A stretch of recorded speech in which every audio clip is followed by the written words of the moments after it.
حضرت یحییٰ علیہ السلام بچے کله مونځ ته ودرېدو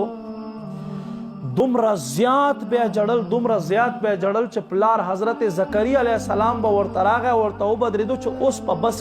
په بس کی خود جړه به نه بس کېدا تر دې پورې چې حضرت زکریا علیہ السلام به هم په چغو باندې شروع وکړله دومره الله خوف په لرلو الله اکبر او د جهنم د یری له وجې نه به اکثر په بدن باندې د اوسپنې لباس اغوستی و داسې د الله نبی یره وه او مور له اون نه وړیو نه پټۍ ورته جوړې کړې وې دومره به حضرت یحییٰ علیه السلام جړل احیاء العلوم په 4 جلد کې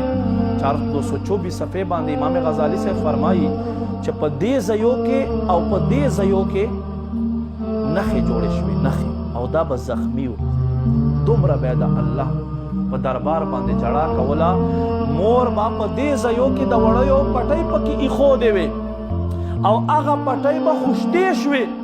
بیا مور راواخیستې نه چوړ بیا کړی او په دې ځایو کې بیا ورکېښوې دومره د الله یره به حضرت یحییٰ علیه السلام لرل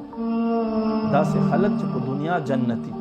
بلکې چې په کومه ځمکه باندې قدم کېږدي ځمکه هم ورسره بختوره وګرځېږي هغوی دومره خوف او مونږ دومره بې پروا ګرځېږو نو ما عزتمند دومره بې پروا نه دي ګرځېدل پکار حضرت داود علیه السلام باندې یو ځل د الله خوف داسې غالب شو امام غزالی سے فرمایي داسې په باندې غالب شو د الله خوف چې 40 شپې او 40 ورځې الله ته په سجده باندې پروت او جړلې او څنګه و جړل